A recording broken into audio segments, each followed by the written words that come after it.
Track வை.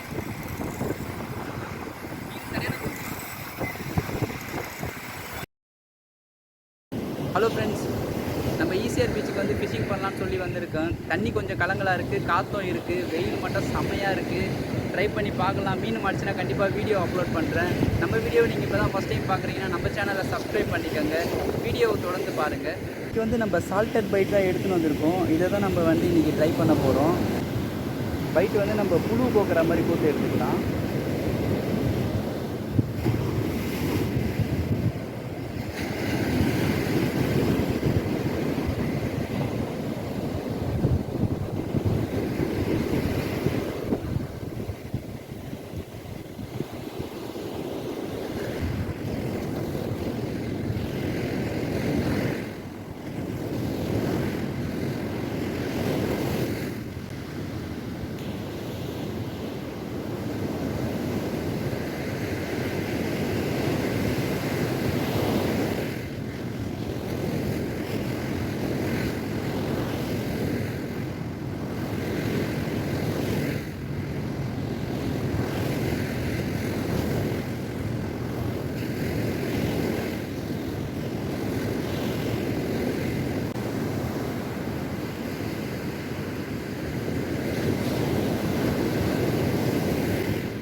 Guys, மொத்தமாக நம்ம 2 ராடில் வந்து பைட் போட்டு காசு பண்ணி வச்சுருக்கோம்.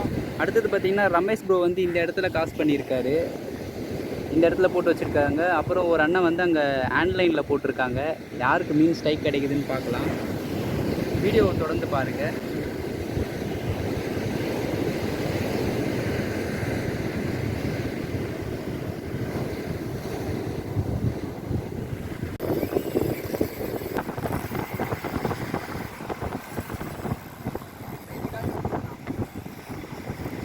Track why.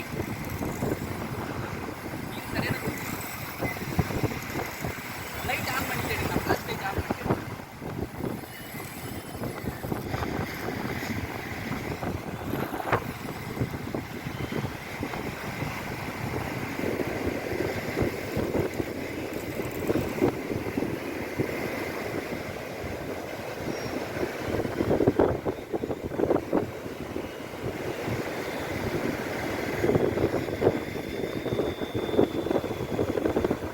Flash light on பண்ணிட்டீங்களா?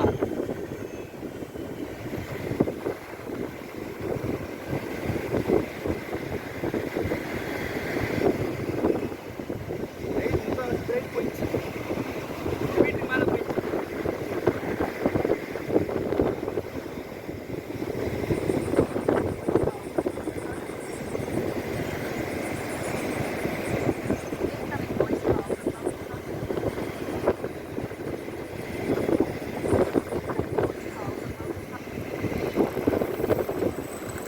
ஏய், பாத்து.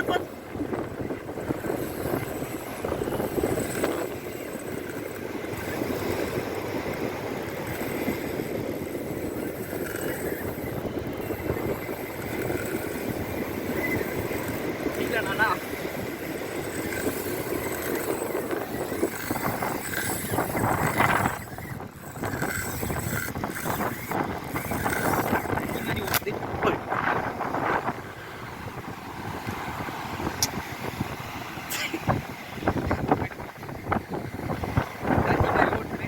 மீன் ஊக்கானதும் இந்த பக்கமாக தான் ஓட ஆரம்பிச்சிது. மீனோட நான் கொஞ்சம் தூரம் ட்ராவல் பண்ணியிருந்தால் கண்டிப்பாக அந்த மீனை நான் லேண்ட் பண்ணியிருப்பேன். அதுவும் இல்லாமல் இருட்டாக இருந்ததால் மரக்கிளையில் பட்டு காலில் அடிபட்டுடுச்சு. அதனால் ஒரே இடத்துல நின்று லேண்ட் பண்ணலான்னு நினச்சேன். ஆனால் மீன் அறுத்துட்டு போயிடுச்சு. ஃப்ரெண்ட்ஸ், நம்ம வந்து காலையில் வந்து ஃபிஷிங் ஸ்டார்ட் பண்ணோம். லஞ்சுக்கு மட்டும் ஒரு 2 ஹவர்ஸ் வெளியே போயிட்டு திரும்ப வந்து நம்ம ட்ரை பண்ணோம். இப்போ பார்த்திங்கன்னா கரெக்டாக ஒரு 7:30 இருக்கும் ஈவினிங்கு. நமக்கு ஒரு பெரிய மீன் ஒன்று அடிச்சுது. அடித்து பிரைடு வந்து கட்டாகி போயிடுச்சு. மீன் மிஸ் ஆகிடுச்சு. பாருங்கள், இந்த ரீலோட ட்ராக் பார்த்தீங்கன்னா 15 கிலோ. இந்த ரீலோட ட்ராகு கிட்டத்தட்ட நான் அதாவது கிட்டத்தட்ட ஒரு 90% நான் ட்ராக் செட் பண்ணியும் மீன் வலிச்சுட்டு போயிட்டே இருந்தது, நிற்கவே இல்லை. லாஸ்ட்டாக வந்து பிரைடு கட் ஆகி போயிடுச்சு. இதில் பார்த்தீங்கன்னா இப்போ ஒரு 60 to 50 மீட்டர்ஸ் தான் லைன் இருக்கும். அவ்வளோ மீட்ரு லைன் போயிடுச்சு. ஓகே.